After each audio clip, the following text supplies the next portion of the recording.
Thank you for listening to Permission Granted. I'm your host, Juliet Ricci Legman. On the pod today, we have Rhianna Basore. She is a creative. I met her in a fellow coaching group. She's the owner of Sunflower Entertainment. She's also a money mindset coach, an actor, and more. So we're gonna learn about her today. Rihanna, welcome. Thank you so much. I'm so glad to be here, Juliet.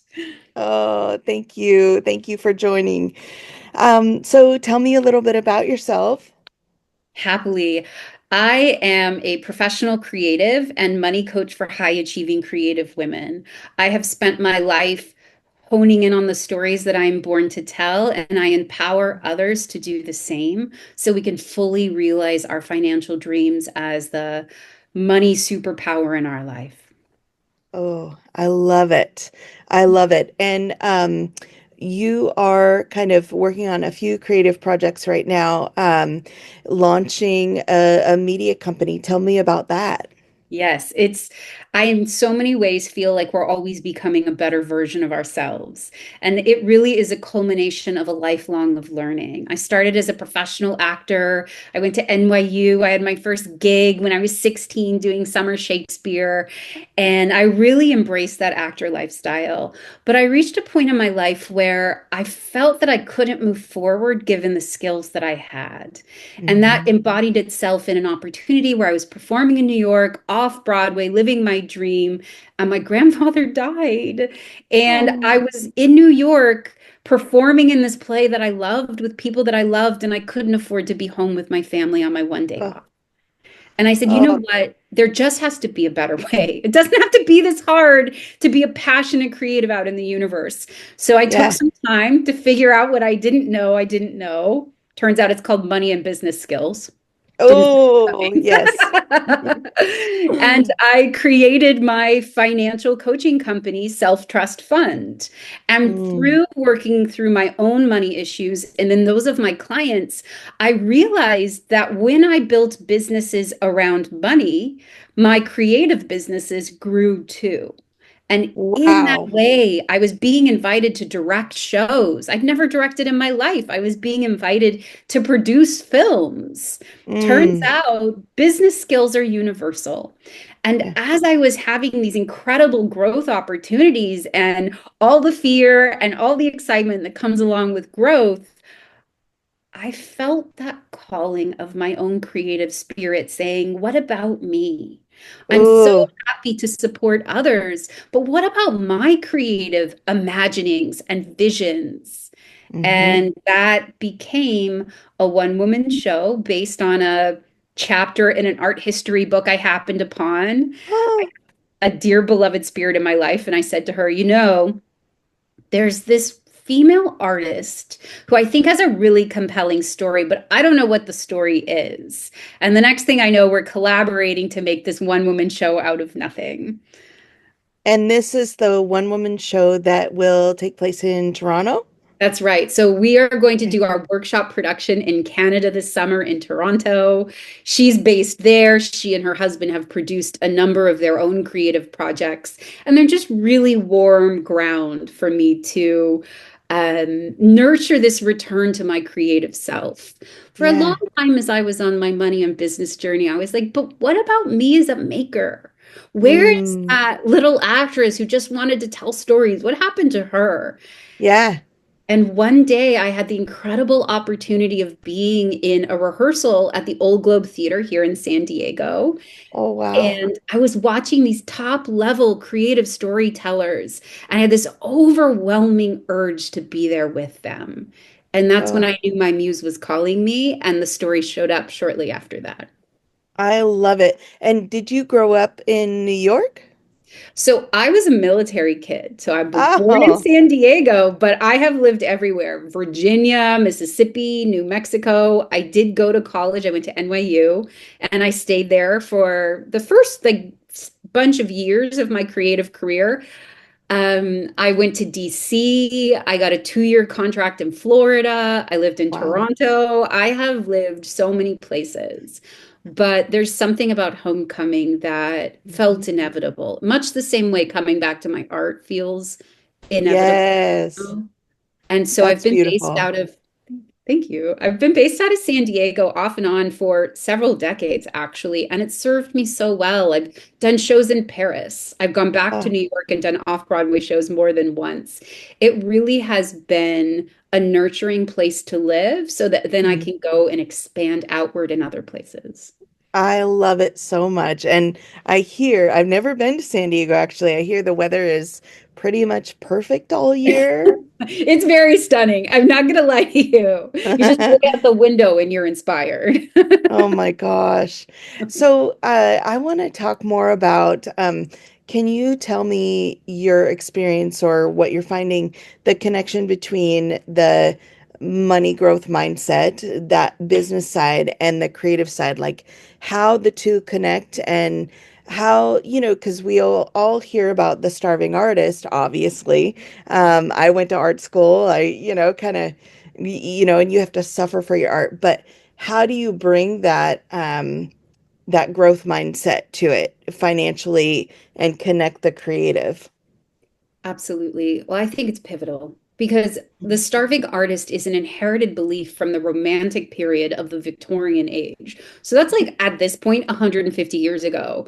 You Yep. know what else they didn't have then? Cars, computers, television. That was a long time ago. Women couldn't even vote. Yeah. So this is a bygone age belief, and we need to kick it to the curb because we are currently in an age where technology can make everything that's existed before. But what it Yeah. can't make is new ideas. And guess who has new ideas all the time? Creative. All the time. We are the fuel of the economy, and yet we see ourselves as begging for jobs, taking Yep. dimes for hard-earned art pieces. And it's absolutely ridiculous because we are the fuel of what's coming. We are the life force of our culture, and that Yeah. includes financially. And so when we are able to really step into that sense of power and voice and choice and activation, we're no Mhm. longer asking to be accepted, begging to be paid. We are entering as someone who is a key piece of the puzzle that without that piece, nothing else exists. Oh, I love that. Okay, so this has been my experience over the past few months because I quit my 9 to 5 job and I've been, venturing out podcast, yep, Do my it. books and I started on the side a decluttering business to be my bread and butter and just kind of get me to where I want to go creatively. But I couldn't, I'm just going to be honest, I couldn't have done any of it if I hadn't received a little bit of an inheritance. And so I think about that all the time, how it freed my headspace to be able to come up with ideas and take action on these Yes. ideas. Yeah. Yes. Well, thank you for the vulnerability of sharing that with us. There is no need to be secret about that. Those are the gifts that you've received because of a legacy that is behind you. And what Yeah. you have done is taken that legacy, I hope that was loving and wonderful, and turn that into a way to love and value yourself. Mm, So often, in our hustle culture, we're taught to work harder, but that's the opposite of what creatives need. I actually believe we have a cycle of three things. One of them ooh, is output. Yes, we need to make, we need to practice, we need to be in the rehearsal studio, we need to sketch everywhere we go, we need to journal. We also need to rest. They talk thank about in you. exercise that the recovery day is sacrosanct. We need recovery days as creatives. If I'm on Yep. set crying my brains out about whatever, I can't then run a marathon the next day or put in a 12-hour day writing my master novel. It's just Yep. antithetical to the really great work that is going to make us those true sharing creatives that are moving Yep. things forward in the conversation. But there's a Word. word, right? And there's a third, Juliet, which is inspiration. We can't Mm, create if we're in an empty container. We need to yep. read books. We need to go to the movies. We need to be in nature. We need to go to meditate. We need to move our bodies. We need to do these things that feed us, that nourish the creative spirit, your soul, if you believe in that, so that when it's time to have that bing, bing, bing of inspiration, you have raw material to Yes. metabolize into creativity.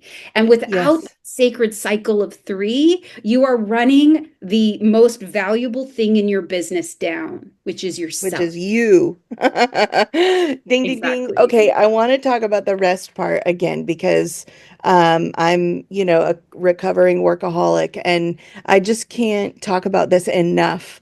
How rest is productive. And over the past few months, my life coach and I have worked on like I went through breast cancer. So, hey, you need to rest. You got to take care of yourself. And um rest is productive so we can be our best selves, make good decisions, and also so we can kind of understand what's going on politically around us and, sort of give a damn about it and do something about it if we're intending to do that. I mean, it's very important.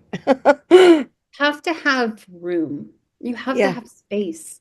And if you're filled up with striving and struggle, there is no space to take in new information, to be moved by what's going on around you, to offer fully of yourself Mhm. spontaneously. If it's always your goals, your to-do list, what you don't have, where you struggle, what somebody said about you, you're not coming from a generous place. Yeah. Creativity is an act of love. And Mhm. loving is being generous, just as your family was with you. And so, if we are not giving purely of ourselves because we have it to give, then what we're giving is conditional. And the thing Mhm. with Mhm. conditional giving is it never rewards the giver. And so when Ooh. we give ourselves rest, we are taking that time to allow spaces for other things to come in. We Mhm. are taking care of our health. We are saying, I am worth more than what I earn and what I make. It is Oh, standing in our holiness as chills. humans. Yeah. Okay, so let's talk about that because I just got chills when you said that. I have been grappling with this. It's always like a little, I don't know, little monkey running in the back of my mind. You and what the monkey says to me is you have to work hard. You have to work hard and to make money, and you also have to justify your existence. So you better go work and work your ass off, and it's got to be hard, and it's got to be long hours and all of those things. And the monkey also says, how are you gonna make money? So I want to talk more about this because this is fascinating. Yeah. Yes, so your monkey reminds me of what I call the money monsters. Mhm. And the money monsters are like when we're a kid and we're in our bed and the room is dark and we're like under the covers. And it's like all of a sudden we know that there's something under the bed. We're positive there's something in the closet that is gonna kill us any Uh-huh. moment. And so we yell and we yell and we yell. And hopefully whoever's in the house with us comes upstairs and says, "What is the matter?" And we say, "There is a monster under the bed." And they, of course, turn on the light. And what happens? There's no monster there. Yeah. And so maybe they read us a story, give us a cuddle, get us some water, pat us on the head, tell us, go back to bed. Off comes the light. They go back downstairs. And what happens? The monster's back. And Uh-huh. you yell, the same thing happens. There's still no monster there. And so when a money monster is present, it's exactly the same thing. We are convinced that there is something in our life that is going to come and eat us if we aren't Mhm. vigilant and protected. And yet when we turn on the light, there's nothing there. And Yeah. so when we deal with our money monsters, we are creating that space, much like rest, to allow those next level ideas to come in. Because one of the Mm. things that I have noticed with my creative clients, especially, is a workhorse mentality. We believe Okay. that suffering embodies our art. That is Yep. not necessarily true. That is an industrial age innovation to keep people working hard so they don't have capacity to come up with new revolutionary ideas. They it also is a matter of when it comes to a creative career, it's personal to everyone. It Hmm. isn't a clear path in the way of like copying someone's business plan, right? Yeah. One of the differences, because you were asking how are they similar, one of the differences between business and creative business is that you can copy someone else's business model. People do it all the time. Uber and Lyft, FedEx, Yes. yes, they do it all. McDonald's, Burger King, everybody does it. It's very straightforward. There is no creative business that's alike because it is based on your essence and your ability to maximize your opportunities. That is Hmm. a path that you are crafting at every step. And it requires presence to know when the opportunity happens and be ready for it and embrace it. And when Uh, there's a money monster gnawing in the back of your head saying, hey, not good enough. Hey, not enough money. Hey, not a real job. You are not able to recognize the opportunity and maximize it when it shows up, which keeps you stuck, broke, and afraid, which is what the mhm. money monster says you are. It is creating a self-fulfilling cycle, which proves the money monster right, and you can stay friends forever.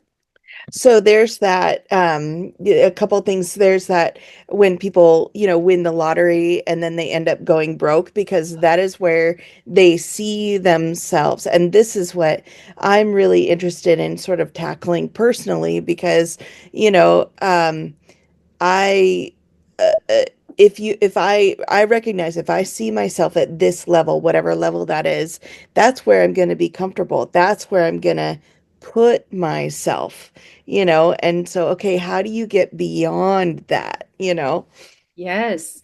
And so there's so much in what you said that I think a lot of people will recognize, and many of my clients have struggled with it. One of it is limiting beliefs, right? There's a fabulous book called The Big Leap by I Dave was just going to Harris. say. Yes. And it's so true, which is when we get a sudden burst of finances, and that can be lottery, that can be inheritance, that can be selling your business, et cetera, retirement, there is a dissonance between your identity and your reality. And because of that, you are going to take your reality down to your identity. And what so much of money mindset and money empowerment work is about building that bigger container so that when the reality matches the bigger identity, you can hold it. Hmm. I was a Yeah. yoga teacher and yoga teacher trainer before the pandemic. And one of the things that we talked about as a teacher was holding space for the growth of our students. And Hmm. we need to Yeah. do that for our future selves. There is like a little wobbly child in all of us, but we need to hold space for when we can stand our ground and speak our mind and say what we're worth. And when we Hmm. do that, the opportunity comes, we do it, we stick the landing. And Yes. so, really finding the ways to build into that bigger self is essential. So, when Hmm. it is there, we can land it. And then from that place, we have a bigger platform to share of our talents. Hmm. And the piece that I always, because I your mind could go to, well, there's war and this and homeless people and what why bother when things are falling apart? Why bother with making things better for myself? But when you do that, you set an example for everybody else that they can do the same. And that is kind of the mission I'm on. That is what gets me out of bed in the morning is like I want to set an example so other people can see that this can be done, even though it's really scary, and then they can up level and free themselves essentially. Yes. And no one's suffering alleviates other people's suffering. Yeah. It just doesn't. That's a fallacy based in a well-intended sense of empathy. It is only through shining our light and spreading joy and connection and being generous with ourselves that we are helping others who are struggling with things that we aren't struggling with in that moment. Everybody Mm-hmm. has their own challenges, but there is a scale in terms of many different severities. Yeah. As creatives, we are uniquely able to paint what's possible. Our entire purpose is to create things that aren't there. That includes better realities, better dreams, better outcomes, better senses of self. And so, if we're Yeah. not weaving our magic towards what's possible, the world is not able to see it. Hmm. There's a Yeah. beautiful story in one of Augustin Burroughs' memoirs where he had struggled, unfortunately, with addiction and had gone away for treatment. And when he came back, he realized that his walls were stacked with whiskey bottles, three deep, but he never saw the whiskey bottles. He saw the wall behind them. And it Ah. was only by doing his healing that he was able to see the reality versus what he saw in his brain. And I think that's such Mm. a beautiful testament to the power of the brain to tell us what it thinks is true. And Yeah. then for healing to give us a real sense of what is happening because he could now take the bottles away and paint the wall. He could have so many different choices. But because of his mindset, he only saw the limitations of the wall. He didn't see the reality. I love this so much. What are your feelings on with creativity and creating things? Because as humans, we were born to create. We were There created. Um, I can't say that enough.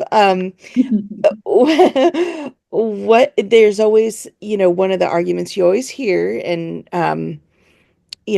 I'll mention Liz Gilbert and her book Big Magic. I love Liz Gilbert, love Big Mouth. Yes. Woohoo! Is that everything's been done before? Well, yeah, of course everything's been done before, but it's not been done by you. So, any insights on that? Yeah, thank you. This is one of the biggest things because I am working on my writer self, and it's like, there's only five stories or whatever it is, but there is so many more aspects to that. So I was in a voice lesson yesterday, and we were talking Mm, about breath. And he was saying you have to release the spots of tension so that the air can go into all the pockets inside of you. And in that way, people are truly hearing your natural voice. It is mm, inhabiting your body, your rib cage, all the spots and pockets within you. Creativity is the same. The more that we can open up to truly allow our life force, our breath, our voice, our creativity to flow through this inhabited shape, the more we are creating something unique to us. And that can be Romeo and Juliet, mhm. Cinderella, Star Wars, but it won't be the same. It will be the way that if you ever go to like a family event and there's like a family argument of who makes the best potato salads, there's like five kinds of potato salad. Somebody loves each of those potato Yep. salads and they're all delicious, but they're in the image, in the taste of that maker. Doesn't mean the Mm, other potato salads aren't good. They just aren't to the taste. And yep. when we are able to truly create to the all the pockets of our being, we are saying most fully, this is what I'm capable of. And Yeah. then our audiences can find us, our buyers can find us, our collaborators can find us. It's only when we're trying to match the way that other people do it, UPS, Yeah. FedEx, Yeah. Lyft, when we're doing those exact copies, trying to have someone else's career, someone else's way of showing up in the world, then we're hiding that light under a barrel and they It can't find it. comes it comes from a place of scarcity. And so Absolutely. you start with that, you end with that. Exactly. When we're little kids, we're like, I'm the best singer, I'm the best dancer, I'm the best writer. Look. And yet at some point, we decide that the way other people do it is better. That's Yeah. not true. There are folk artists that would never get into art school that people love. There are folk singers who are not classically trained, and they're timeless. People They're love the them. best. They're the best. And so to say, this outside of me thing is better, I need to be that, is to betray your intrinsic value as a maker, as a creative. Can we And that just is when pause you give there? your worth away. Okay, let's repeat that because that is gold. So what you just said is when you okay, say it again. Oh, Something I about can't. outside of yourself. Yeah. So I don't remember because I never remember what I say, but it's something along the lines of When you decide something other than yourself is worth more than you are giving your value away, which allows you to put out a mindset of worthlessness, which Yeah. then is what's reflected back to be confirmed. That is really powerful because coming back to the, you know, earning or manifesting or however you want to say, it really is linked to your worth. So if you're always putting other people, saying that they're, I want to word this correctly, more important than you, and you are not capable of creating, then there's a little bit of a disconnect there. That's right. And it's also like, what is value? Hmm. Like, who decides it? There's no Yeah, Academy of Art in the United States like there was in Paris 200 years ago. Like, there's no jury except in our heads. yeah, So the yeah. sooner we tell the jury to be quiet, the farther we can get in attracting and sharing the best stuff of what we are. So how do we connect this creativity piece with, because I know this is part of, I want to say the media company. How do we connect this piece of, funding creatives so they have room to breathe and create and funding creative projects and things like that? Like, how do we get there? Yeah, it's a great question. I always start with money mindset because I realized very early on that I could build as many budgets as I wanted for my clients. I could point them in directions of possibilities and opportunities, but they weren't taking a step if they didn't believe it was possible. So Mm, I spend a lot of time on money mindset, which inevitably leads to manifestation because miracles is a complicated word, but things happen out of nowhere. mhm. I very early in my career, I had an opportunity to go to an open call for a show I really wanted in New York City. It was in the trades. Everybody lined up. It was like 5 o'clock in the morning. The building wasn't even open. It was snowing. There was hundreds of us on the street just to get in the building to sign up for a 1 minute spot. I did Yeah. it. I spent the day doing it. And then I didn't hear anything for 4 months. Oh my And God. then 4 months later, I got an audition. And then I got a call back. And then I booked the gig. And it took 4 months and hundreds of people. You just never know. And so it is so important to do those small daily micro steps that set you up for the opportunity. But in Planting the seeds. Hmm. That's right. Or the breadcrumbs or Yeah. the seeds, like the wildflower seeds, spreading them out because it is those small, consistent actions over time that reap the results. Mm-hmm. Early in my money work, I spent too much time talking about money theory, but there's a return on investment. Yeah. Over time, things grow bigger and bigger. They are exponentially growing over time, but you Mm. have to take them in the beginning where it seems impossible, where nothing could ever happen. How could that ever happen to me? And then months, sometimes years later, it flowers, and you're like, oh, right. I put sunflower seeds over Yeah. in that far lot, and here it is 3 years later, they've bloomed. And so the money mindset allows those daily actions to happen. I really think the action taking is quite simple. We have Google, we have books, we have courses. There are so Yes. many ways to get the information. The information isn't the issue. The ability to continue to take the action over time. Yeah. That's key. And that's money mindset work. That's money healing from your traumas, all of that stuff, because those are the things that tell us it's not possible. You're Yeah. delusional. Get a real job. Those are the money monsters. When we overcome our money monsters and we truly believe they're telling us lies, they're Hmm. well-intended lies, but they're lies.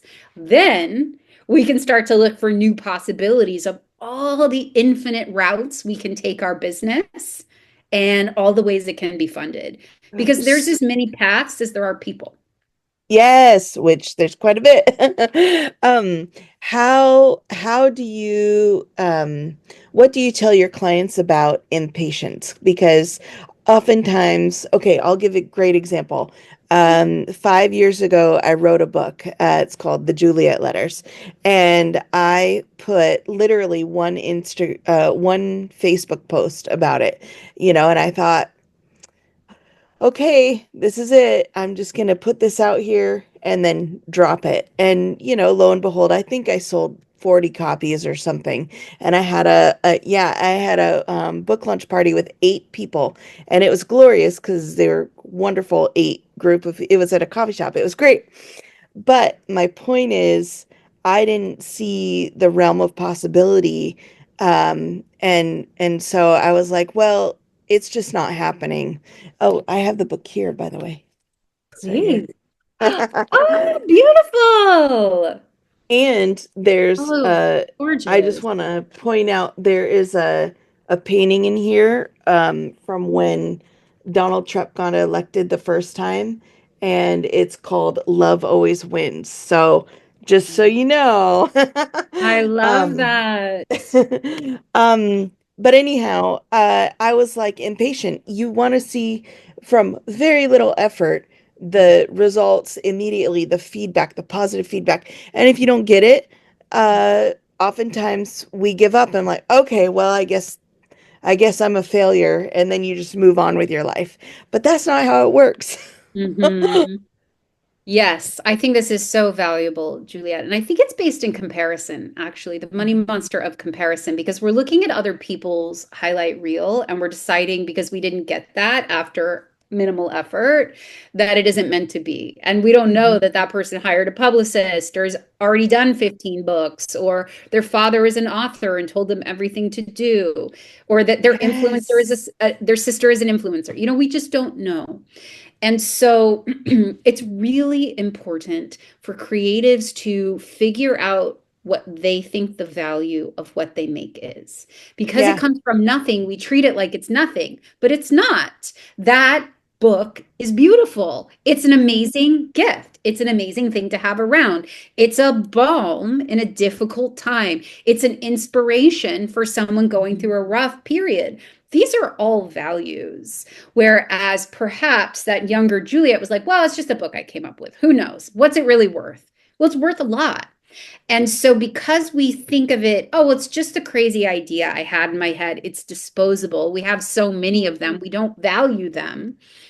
But a realized idea that exists in the world has value. And we need to figure out what that is and who needs it, because Mhm. that is where business plans kick in. Because if you know Yeah. who needs it and what it's worth, you can start to find them, have conversations with them, create strategies to get to know them and engage them around why something they've never heard of would be worth their $15 or whatever it is. Yes.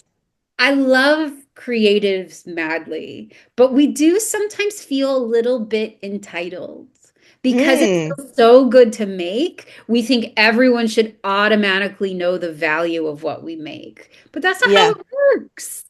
It's not, Getting, you have to be bold and you have to be consistent. And those artists, I'll just go to musicians who are hitting it big and frankly, to me, they're young.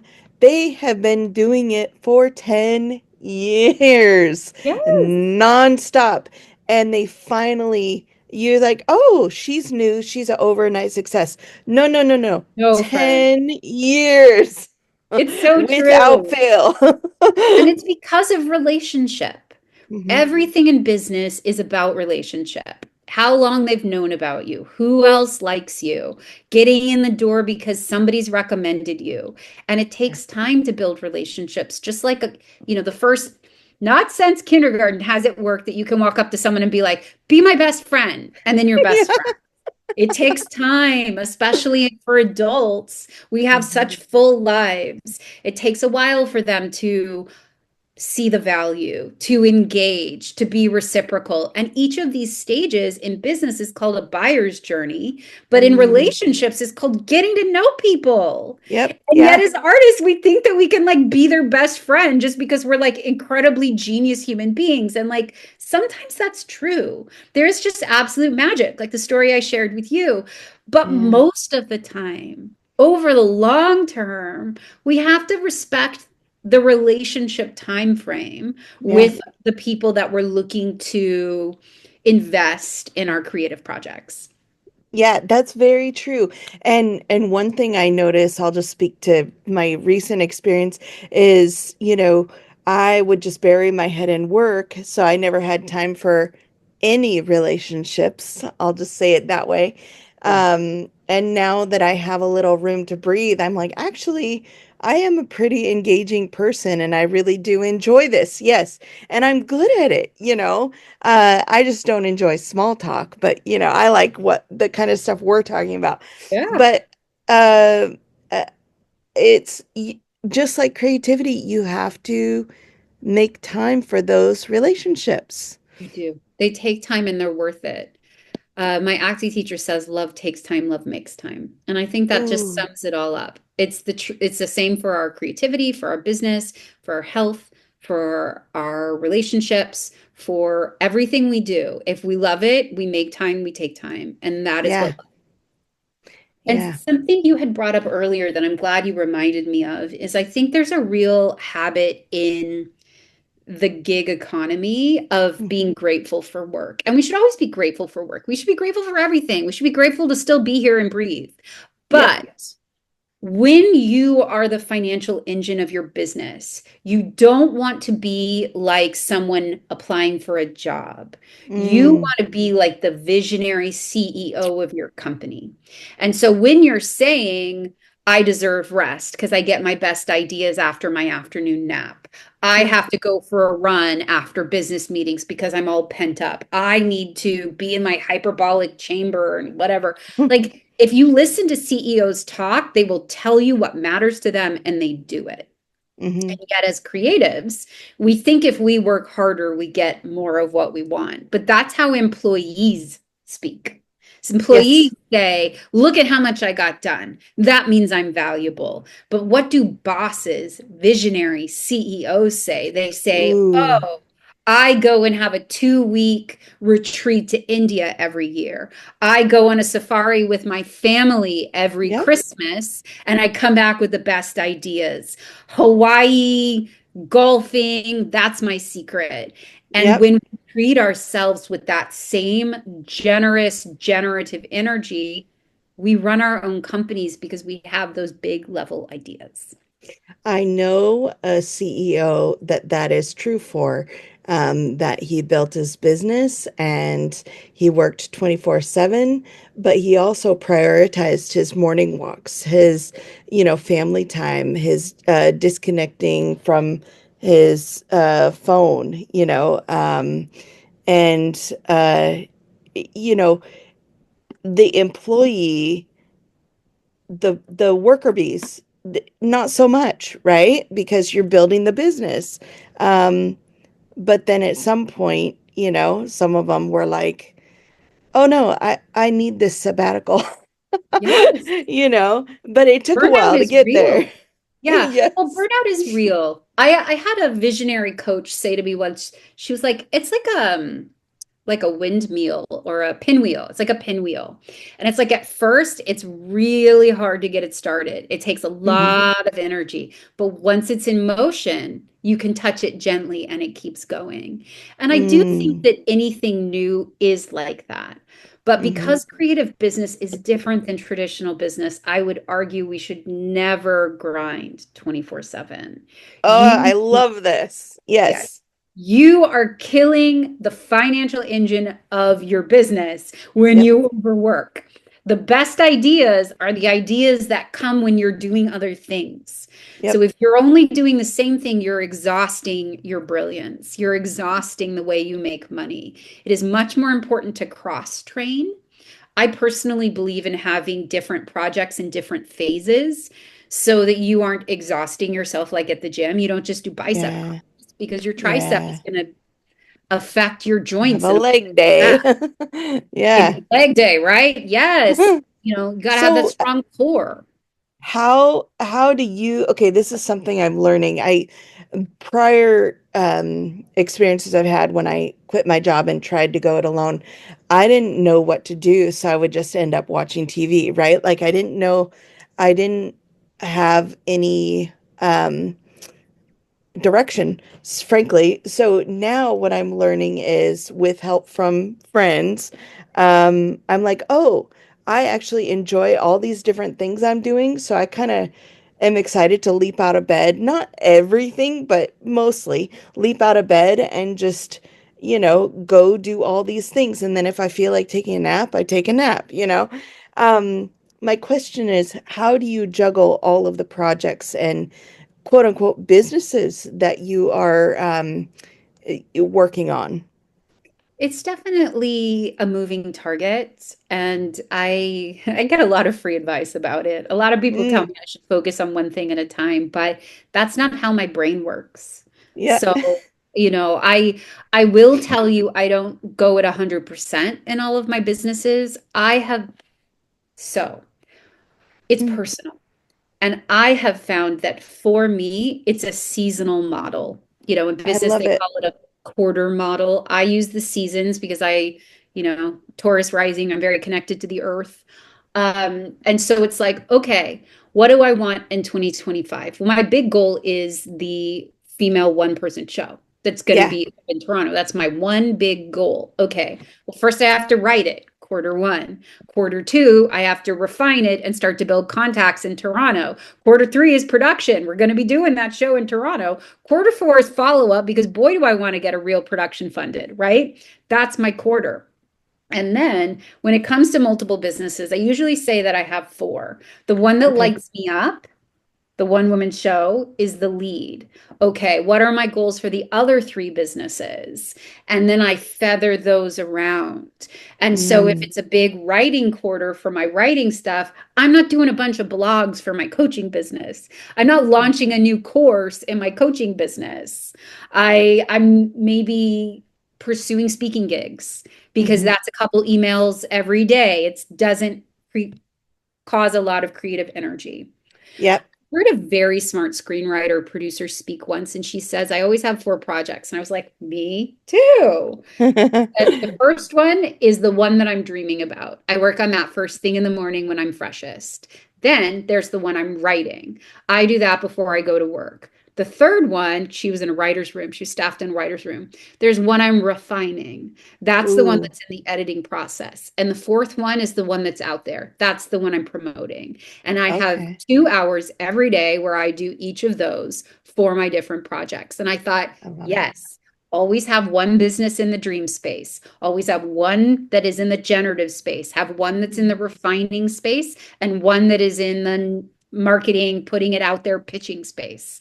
That's the secret. I love it so much. So you and I did the Chase Jarvis coaching together, Yeah. and I really I missed basically one and a half of the I was traveling and whatnot.